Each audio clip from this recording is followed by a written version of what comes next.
Sejam muito bem-vindos ao canal Os Sussurros de Azkaban. Aqui você encontra toda a bibliografia em audiobook de Harry Potter. Não se esqueça de deixar o seu like e se inscrever no canal. É muito importante para continuar esse trabalho aqui.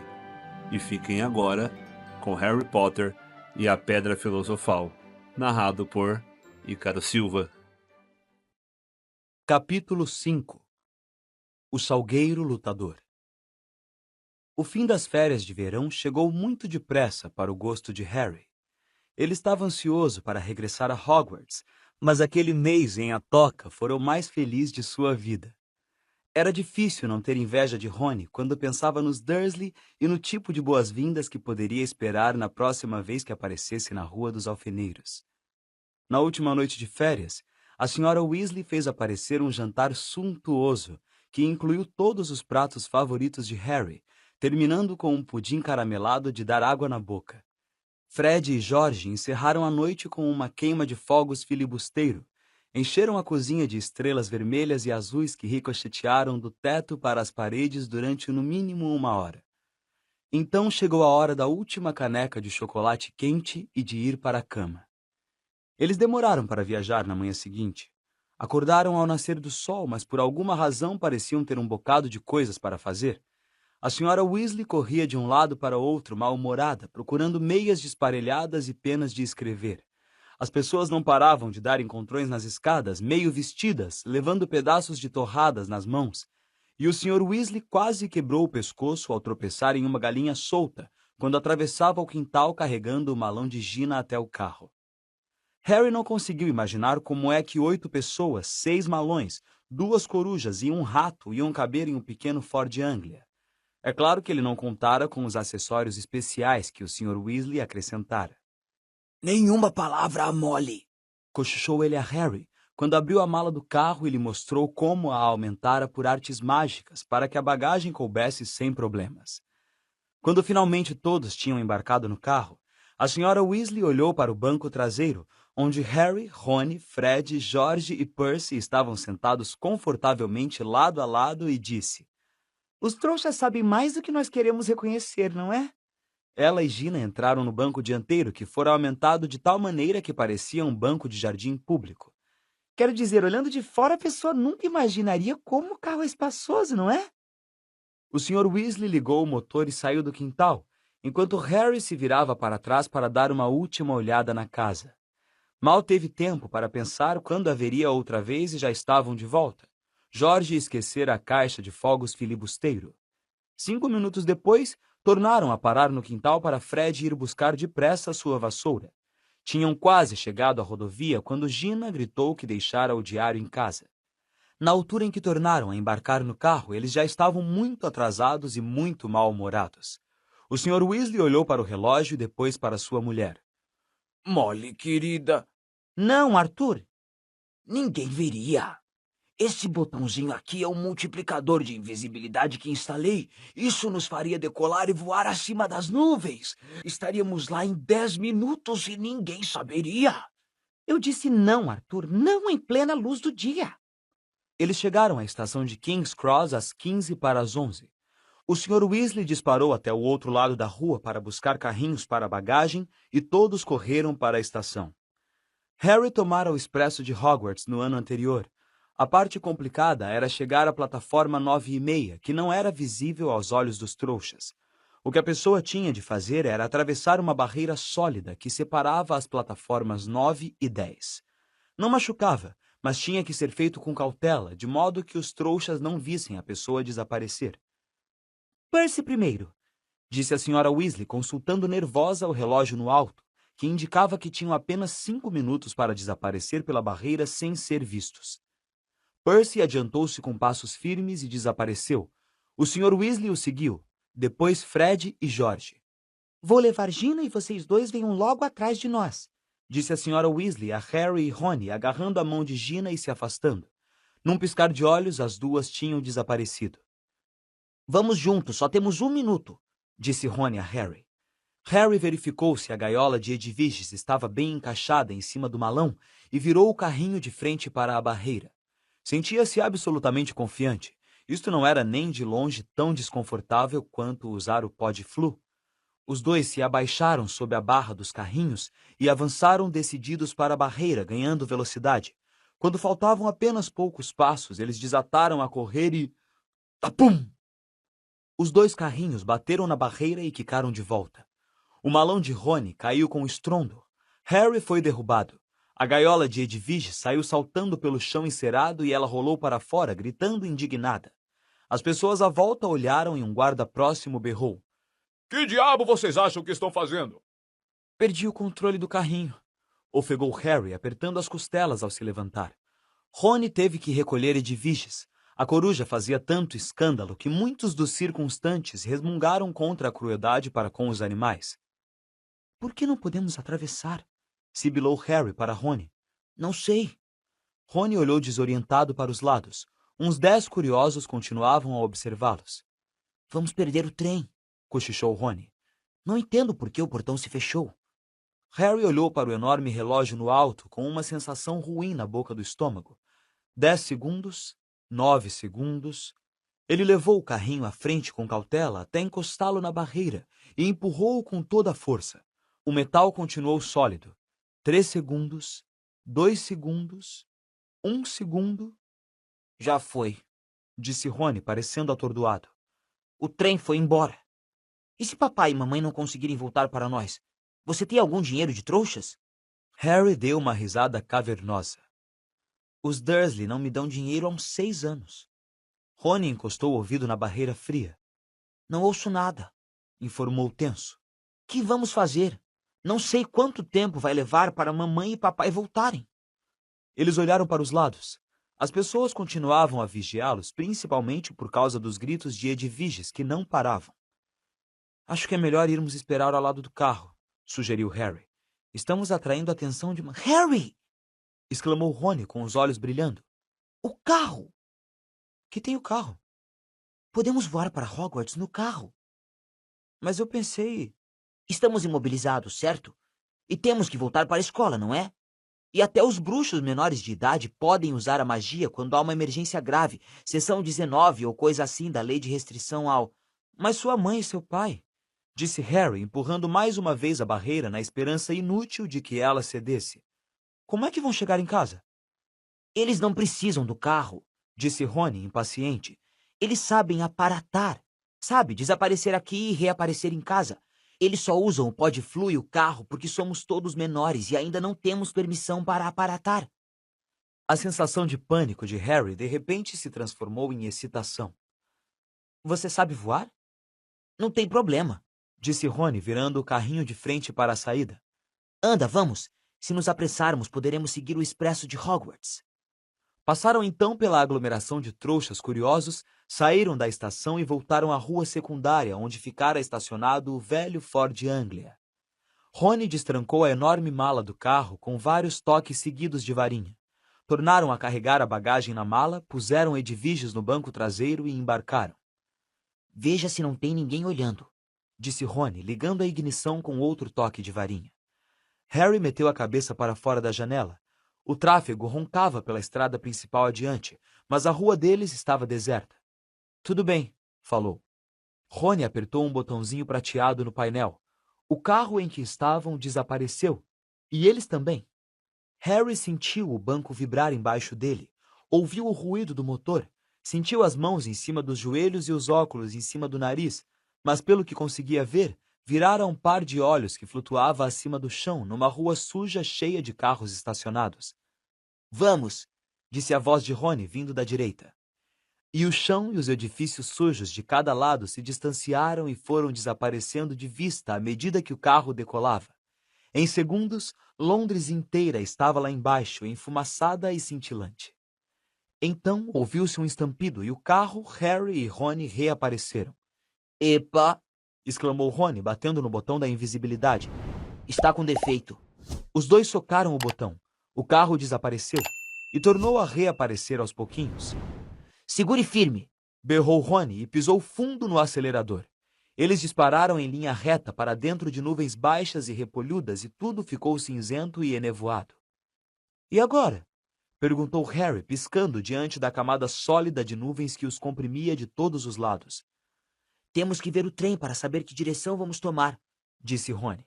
Mergulhe outra vez, depressa. Eles baixaram até ficar sob as nuvens e se viraram no banco, tentando ver o solo. Estou vendo! Gritou Harry. Bem na nossa frente, lá! O expresso de Hogwarts ia correndo embaixo deles como uma cobra vermelha. Rumo norte. Disse Rony, verificando a bússola no painel. Tudo bem, só vamos precisar verificar de meia em meia hora, mais ou menos. Segure firme. E eles dispararam para o alto, furando as nuvens. 1 minuto depois, saíram numa camada banhada de sol. Era um mundo diferente. Os pneus do carro roçavam de leve o mar de nuvens fofas. O céu, um azul forte e infinito sob um sol claro de cegar. Agora só temos que nos preocupar com os aviões, disse Rony. Eles se entreolharam e caíram na gargalhada. Durante algum tempo não conseguiram parar. Era como se tivessem mergulhado num sonho fabuloso. Isto, pensou Harry, era sem dúvida o único modo de viajar. Deixando para trás os redemoinhos e as torrinhas de nuvens branquíssimas, em um carro inundado pela luz quente e clara do sol, com um pacotão de caramelos no porta-luvas e a perspectiva de ver as caras invejosas de Fred e George quando eles aterrissassem, suave e espetacularmente, no vasto gramado diante do castelo de Hogwarts. Eles verificavam regularmente a posição do trem durante o voo que os levava cada vez mais para o norte, e em cada mergulho abaixo das nuvens descortinavam uma paisagem diferente. Londres não tardou a ficar muito para trás, substituída por campos verdes e geométricos, que por sua vez cederam lugar a grandes extensões de terra roxa pantanosa, uma metrópole que pululava de carros que lembravam formigas multicoloridas, cidadezinhas com igrejas de brinquedo. Várias horas tranquilas depois, no entanto, Harry teve que admitir que o divertimento estava começando a cansar. Os caramelos tinham deixado os dois cheios de sede e não havia nada para beber. Ele e Rony tinham despido os suéteres, mas a camiseta de Harry estava grudando no encosto do banco e seus óculos não paravam de escorregar pela ponta do nariz suado. Ele deixara de reparar nas formas fantásticas das nuvens e agora pensava com saudades no trem, quilômetros abaixo, onde poderia comprar suco de abóbora bem gelado em um carrinho empurrado por uma bruxa gorducha. Por que não tinham podido chegar à plataforma 9:30? Não pode faltar muito mais, não é? Perguntou Rony rouco, horas depois, quando o sol começou a afundar pelo chão de nuvens, tingindo-o de rosa forte. Pronto para verificar outra vez a posição do trem? O trem continuava embaixo deles, contornando uma montanha de pico nevado. Escurecera bastante sob a abóbada de nuvens. Rony pisou fundo no acelerador e fez o carro subir outra vez, mas ao fazer isto, o motor começou a soltar um silvo agudo. Harry e Rony trocaram olhares apreensivos. Provavelmente ele está cansado, disse Rony. Nunca foi tão longe antes. E os dois fingiram não notar o ruído que ficava cada vez mais forte à medida que o céu ia escurecendo cada vez mais. As estrelas espocavam na escuridão. Harry tornou a vestir o suéter, tentando fingir que não via que os limpadores do para-brisa agora se moviam devagar, como se protestassem. Falta pouco, disse Rony mais para o carro do que para Harry. Falta pouco agora. E deu umas palmadinhas nervosas no painel. Quando voltaram a voar sob as nuvens um pouco mais tarde, tiveram que apurar a vista na escuridão para encontrar um marco que conhecessem. Ali! Gritou Harry, sobressaltando Rony e Edviges. Bem em frente! Recortadas no horizonte escuro, no alto do penhasco sobre o lago, estavam as torres e torrinhas do castelo de Hogwarts. Mas o carro começara a tremer e a perder velocidade.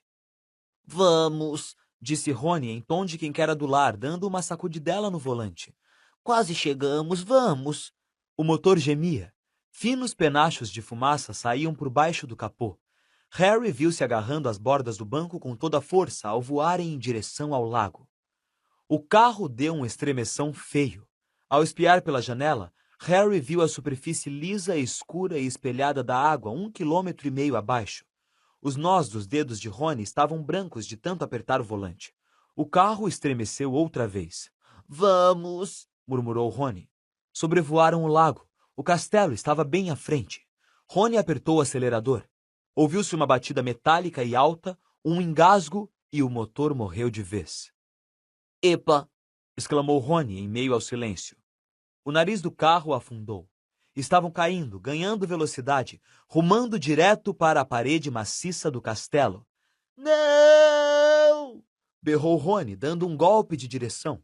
Erraram o escuro muro de pedra por centímetros, porque o carro descreveu um grande arco e voou sobre as estufas às escuras, depois sobre a horta e depois sobre os gramados sombrios, perdendo altura todo o tempo. Rony largou de vez o volante e puxou a varinha do bolso traseiro. Pare! Pare! Berrou, golpeando o painel e o para-brisa, mas eles continuaram a mergulhar, o chão voando ao seu encontro. Cuidado com aquela árvore! Urrou Harry, atirando-se sobre o volante, mas tarde demais. Crack! Com um estrondo de ensurdecer de metal batendo em madeira, eles colidiram com um tronco avantajado e despencaram no chão com um baque forte. O vapor que saía por baixo do capô amassado formava nuvens enormes. Edviges guinchava de terror. Um galo do tamanho de uma bola de golfe latejou na cabeça de Harry onde ele batera no para-brisa, e à sua direita, Rony deixou escapar um gemido baixo e desesperado. — Você está bem? Perguntou Harry com urgência na voz. Minha varinha, Respondeu Rony com a voz trêmula. olha minha varinha. Ela quase se partira em duas. A ponta balançava inerte, segura apenas por meia dúzia de farpas de madeira. Harry abriu a boca para dizer que tinha certeza de que poderiam consertá-la na escola, mas nem chegou a falar. Naquele mesmíssimo instante, alguma coisa bateu na lateral do carro com a força de um touro furioso, atirando Harry contra Rony, ao mesmo tempo em que outra pancada igualmente pesada atingia o teto. — Que está acontecendo? Exclamou Rony, arregalando os olhos para o para-brisa, enquanto Harry virava a cabeça em tempo de ver um galho grosso como uma jiboia que o amassava. A árvore em que tinham batido atacava os dois. Curvara o tronco quase ao meio e seus ramos nodosos socavam cada centímetro do carro que conseguiam alcançar. — Caracas! Exclamou Rony quando outro ramo retorcido fez uma grande moça na porta do lado dele. O para-brisa agora vibrava sob uma saraivada de golpes aplicados por galhinhos em formas de nós, e um galho grosso como um ariete socava furiosamente o teto que parecia estar afundando. — Se manda! Gritou Rony, atirando todo o peso contra a porta, mas no segundo seguinte ele era empurrado de volta contra o colo de Harry por um direto no queixo dado por outro galho. — Estamos perdidos! Gemeu ele quando o teto afundou, mas de repente o fundo do carro começou a vibrar. O motor pegara outra vez. — Dê marcha ré! Berrou Harry e o carro disparou para trás. A árvore continuava a tentar atingi-los. Ouviam as raízes rangerem como se rasgassem, tentando golpeá-los enquanto se afastavam dela a toda. — Essa Ofegou Rony. foi por pouco. Muito bem, carro. O carro, porém, chegara ao limite de suas forças. Com dois fortes trancos, as portas se escancararam e Harry sentiu o banco deslizar para um lado. No momento seguinte, ele se viu estatelado no chão úmido. Pancadas fortes lhe informaram que o carro estava ejetando a bagagem deles da mala. A gaiola de Edviges voou pelos ares e se abriu. Ela soltou um guincho raivoso e voou veloz para o castelo, sem nem ao menos olhar para trás. Então, amassado, arranhado e fumegando, o carro saiu roncando pela escuridão, as lanternas traseiras brilhando com raiva. — Volte aqui! Gritou Rony para o carro, brandindo a varinha partida. — Papai vai me matar! Mas o carro desapareceu de vista, com uma última gargalhada do cano de descarga. — Dá para acreditar na nossa sorte? Disse Rony, infeliz, abaixando-se para recolher perebas. De todas as árvores em que podíamos ter batido, tínhamos que bater nessa que revida. Ele espiou por cima do ombro a velha árvore, que continuava a agitar os ramos ameaçadoramente. — Vamos, disse Harry, cansado. É melhor irmos logo para a escola. Não se pareceu nada com a chegada triunfal que eles tinham imaginado. Os músculos duros, enregelados e contundidos, os dois apanharam as alças dos malões e começaram a arrastá-los pela encosta gramada acima, em direção à imponente porta de entrada de carvalho. — Acho que a festa já começou, comentou Rony, largando a mala ao pé dos degraus da entrada e indo espiar silenciosamente por uma janela iluminada. — Ei, Harry, vem ver. É a seleção. Harry correu à janela e, juntos, ele e Rony contemplaram o salão principal. Uma quantidade de velas pairava no ar sobre as 4 mesas compridas e lotadas, fazendo os pratos e as taças de ouro faiscarem.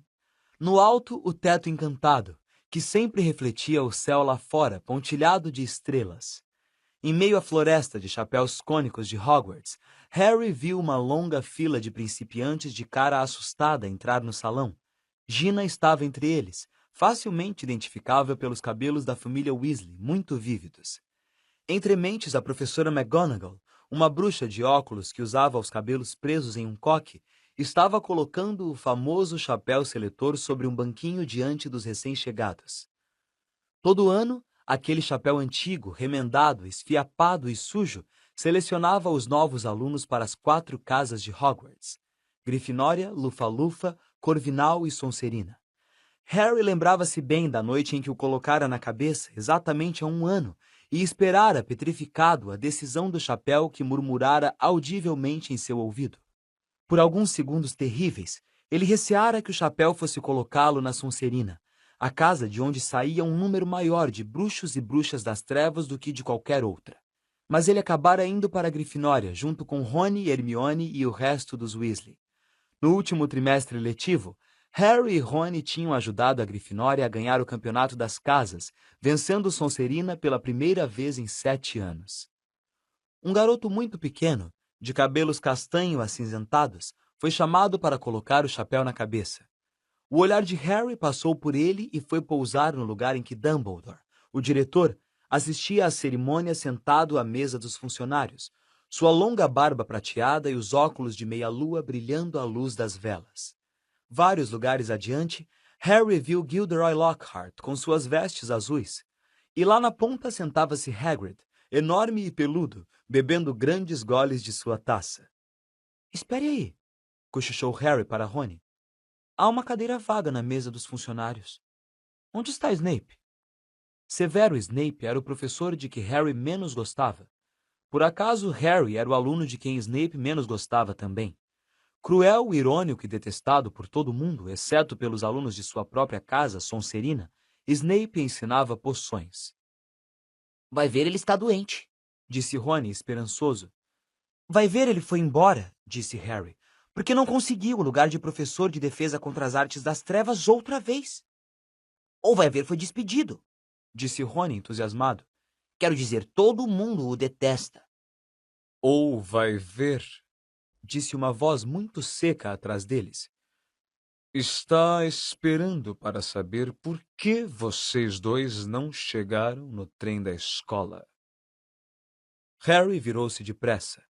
Ali, as vestes negras ondeando à brisa gelada, achava-se parado Severo Snape. Era um homem magro, com a pele macilenta, um nariz curvo e cabelos negros e oleosos até os ombros, e naquele momento sorria de um jeito que dizia a Harry e Rony que eles estavam numa baita encrenca. — Me acompanhem, disse Snape. Sem nem ousarem se entreolhar, Harry e Rony seguiram Snape pela escada e entraram no enorme saguão cheio de ecos, iluminado por tochas. Um cheiro delicioso de comida vinha do salão principal, mas Snape os levou para longe do calor e da luz e desceu uma estreita escada de pedra que levava às masmorras. — Para dentro, disse ele, indicando a porta que abrira no corredor frio. Eles entraram na sala de Snape trêmulos. As paredes sombrias estavam cobertas de prateleiras com grandes frascos em que flutuava todo tipo de coisa nojenta de que, naquele momento, Harry nem queria saber o nome. A lareira estava apagada e vazia. Snape fechou a porta e virou-se para encará-los. — Então, disse com suavidade, o trem não é bastante bom para o famoso Harry Potter e seu leal escudeiro Weasley. Queriam chegar acontecendo, não foi, rapazes? — Não, senhor. Foi a barreira na estação de King's Cross. Ela... — Silêncio! Disse Snape secamente. — Que foi que fizeram com o carro? Rony engoliu em seco. Não era a primeira vez que Snape dava a Harry a impressão de ser capaz de ler pensamentos. Mas um momento depois ele compreendeu, quando Snape desdobrou o profeta vespertino daquele dia. Vocês foram vistos, sibilou o professor mostrando a manchete. Ford Anglia voador intriga trouxas, e começou a ler em voz alta. 2 trouxas em Londres, convencidos de terem visto um velho carro sobrevoar a Torre dos Correios. Ao meio-dia, em Norfolk, a senhora Hattie Bayliss, quando pendurava roupa para secar. O senhor Angus Fleet, de Peebles, comunicou à polícia. Um total de 6 ou 7 trouxas. Acredito que o seu pai trabalha no departamento que coíbe o mau uso de artefatos dos trouxas. Perguntou ele, erguendo os olhos para Rony com um sorriso ainda mais desagradável. O próprio filho dele. Harry teve a sensação de que acabara de levar um direto no estômago, aplicado por um dos ramos mais parrudos da árvore maluca. Se alguém descobrisse que o Sr. Weasley havia enfeitiçado o carro, não tinha pensado nisso. Reparei na minha busca pelo parque que houve considerável dano a um salgueiro lutador muito valioso, continuou Snape. Aquela árvore causou mais dano a nós do que nós a... Deixou escapar Rony. Silêncio! Disse Snape outra vez. Infelizmente, vocês não fazem parte da minha casa, e a decisão de expulsá-los não cabe a mim. Vou buscar as pessoas que têm esse prazeroso poder. Esperem aqui. Harry e Rony se entreolharam pálidos. Harry não sentia mais fome. Sentia-se extremamente enjoado. Tentou não olhar para uma coisa grande e pegajosa que estava suspensa em um líquido verde em uma prateleira atrás da escrivaninha de Snape. Se ele tivesse ido buscar a professora McGonagall, diretora da Casa Grifinória, eles tampouco estariam em melhor situação. Poderia ser mais justa do que Snape, mas era rigorosíssima. 10 minutos depois, Snape voltou e não deu outra. Era a professora McGonagall que o acompanhava. Harry já a vira várias vezes, mas ou se esquecera de como a boca da professora ficava contraída, ou nunca a vira zangada antes. Ela ergueu a varinha no momento em que entrou. Os dois, Harry e Rony, se encolheram, mas ela meramente a apontou para a lareira apagada, onde as chamas irromperam instantaneamente. Sentem-se, disse, e os dois recuaram e se sentaram em cadeiras junto à lareira. Expliquem-se, disse, os óculos brilhando agourentos. Rony saiu contando a história, a começar pela barreira da estação que se recusara a deixá-los passar. Então não tivemos outra escolha, professora. Não podíamos embarcar no trem. Por que não nos mandaram uma carta por coruja? Creio que você tem uma coruja, disse a professora McGonagall, olhando para Harry com frieza. Harry ficou boquiaberto. Agora que ela dissera, parecia a coisa óbvia para ter sido feita. Eu não pensei. Isto, tornou a professora, é óbvio. Ouviu-se uma batida na porta da sala e Snape, agora com a cara mais feliz que nunca, abriu-a. Parado à porta achava-se o diretor, o professor Dumbledore. O corpo de Harry inteiro ficou insensível. Dumbledore parecia anormalmente sério. Olhou por cima daquele nariz curvo dele e Harry, subitamente, viu-se desejando que ele e Rony ainda estivessem apanhando do salgueiro lutador. Fez-se um longo silêncio. Então Dumbledore disse: Por favor, expliquem por que fizeram isso. Teria sido melhor se tivesse gritado. Harry detestou o desapontamento que havia na voz dele. Por alguma razão, não conseguiu encarar Dumbledore nos olhos e, em vez disso, falou para os próprios joelhos. Contou a Dumbledore tudo, exceto que o Sr. Weasley era o dono do carro enfeitiçado, fazendo parecer que ele e Rony tinham encontrado o carro voador estacionado do lado de fora da estação, por acaso. Ele sabia que Dumbledore perceberia a coisa na mesma hora, mas o diretor não fez perguntas sobre o carro. Quando Harry terminou, ele apenas continuou a observá-los através dos óculos de meia-lua. Vamos buscar as nossas coisas, disse Rony com a desesperança na voz. De que é que está falando, Weasley? Vociferou a professora McGonagall. Bem, os senhores vão nos expulsar, não é? Disse Rony. Harry olhou rapidamente para Dumbledore. Hoje não, Sr. Weasley, disse Dumbledore. mas preciso incutir em vocês a gravidade do que fizeram. Vou escrever às duas famílias hoje à noite. Devo também preveni-los de que, se fizerem isto de novo, não terei escolha senão expulsar os dois. Snape fez cara de quem acaba de ouvir que o Natal foi cancelado. Pigarreou e disse: Professor Dumbledore, esses garotos zombaram da lei que restringe o uso de magia por menores. Causaram sérios danos a uma árvore antiga e valiosa. Com certeza, atos desta natureza. A professora McGonagall é quem decidirá sobre o castigo dos meninos severo, disse Dumbledore calmamente. Fazem parte da casa dela e, portanto, são responsabilidade dela. E se virou para a professora. Preciso voltar para a festa, Minerva. Tenho que dar alguns avisos. Vamos, Severo. Tenho uma torta de abóbora deliciosa que quero provar. Snape lançou um olhar de puro veneno a Harry e Rony ao se deixar levar embora da sala, deixando-os sozinhos com a professora McGonagall, que ainda os observava como uma águia atenta. É melhor ir à ala hospitalar, Weasley. Você está sangrando. Não é nada demais, disse Rony, limpando depressa com a manga o corte sobre o olho. Professora, eu queria ver a minha irmã ser selecionada. A cerimônia de seleção já terminou, respondeu ela. Sua irmã também ficou na Grifinória. Ah, que bom. E por falar na Grifinória, disse McGonagall, muito ríspida, mas Harry a interrompeu. Professora, quando apanhamos o carro, o ano letivo ainda não tinha começado, por isso a Grifinória não deve perder pontos, deve? Terminou ele, observando-a ansioso. A professora McGonagall lançou-lhe um olhar penetrante, mas ele teve certeza de que ela quase sorrira.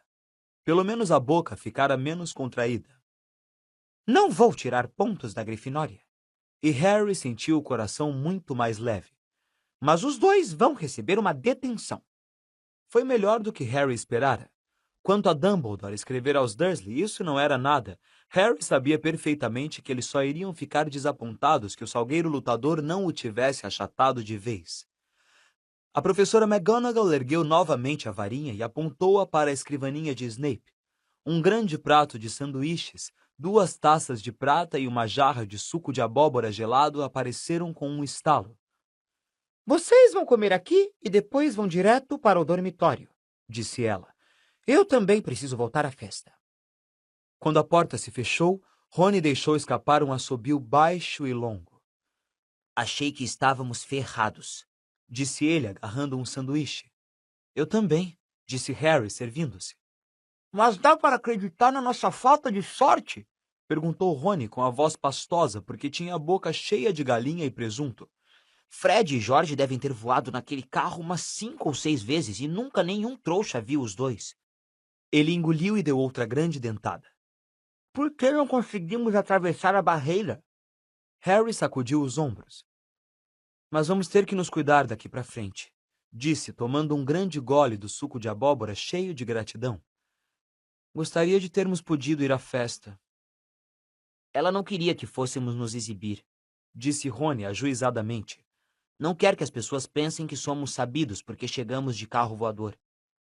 Quando acabaram de comer tudo o que puderam, o prato sempre tornava a se encher sozinho, eles se levantaram e deixaram a sala, tomando o caminho familiar para a torre da Grifinória. O castelo estava silencioso. Parecia que a festa havia acabado. Os dois passaram pelos quadros que resmungavam e as armaduras que rangiam e subiram a estreita escada de pedra até chegarem finalmente à passagem onde se escondia a entrada secreta para a Grifinória, atrás do retrato a óleo de uma mulher muito gorda de vestido de seda rosa. — Senhor? Perguntou ela quando os dois se aproximaram. Murmurou Harry. Eles não sabiam a senha do novo ano, ainda não tinham encontrado o monitor da Grifinória, mas o socorro chegou quase imediatamente. Ouviram um tropel de passos às costas e, quando se viraram, deram com Hermione, que corria ao encontro deles. — Aí estão vocês. Onde se meteram? Os boatos mais ridículos. Alguém disse que vocês foram expulsos por terem batido com um carro voador. Bem, não fomos expulsos, garantiu-lhe Harry. Vocês não vão me dizer que realmente chegaram aqui voando? Disse Hermione, em tom quase tão severo quanto o da professora McGonagall. Pode poupar o sermão, disse Rony impaciente, e nos dizer qual é a nova senha. É maçarico, respondeu Hermione impaciente. Mas não é isto que está em questão. Suas palavras, porém, foram interrompidas, pois o retrato da mulher gorda se abriu em meio a uma repentina tempestade de aplausos. Parecia que todos os alunos da Grifinória ainda estavam acordados, espremidos na sala comunal redonda, trepados nas mesas fora de esquadros e nas poltronas que afundavam, esperando os dois chegarem. Braços passaram pela abertura do retrato para puxar Harry e Rony para dentro, deixando Hermione subir depois e sozinha. Genial! Berrou Lino Jordan. Um achado! Que entrada! Aterrissar um carro voador no Salgueiro Lutador. Vão comentar isso durante anos. Parabéns! Disse um quintanista com que Harry nunca falara antes. Alguém dava palmadinhas em suas costas como se ele tivesse acabado de ganhar uma maratona. Fred e George abriram caminho por entre os colegas aglomerados e perguntaram ao mesmo tempo. Por que não viemos no carro, hein? Rony estava com a cara vermelha e sorria constrangido, mas Harry acabava de ver uma pessoa que não parecia nada feliz. Percy era visível por cima das cabeças de uns alunos da primeira série animados e parecia estar querendo se aproximar o suficiente para começar a ralhar com eles. Harry cutucou Rony nas costelas e fez sinal em direção a Percy. Rony entendeu na mesma hora. Temos que subir. Um pouco cansados, disse ele, e os dois começaram a abrir caminho em direção à porta do lado oposto da sala, que levava à escada circular e aos dormitórios. Noite, Harry falou por cima do ombro para Hermione, que estava com uma cara tão feia quanto Percy. Os garotos conseguiram chegar ao outro lado da sala comunal, ainda recebendo palmadinhas nas costas, e alcançaram a paz das escadas.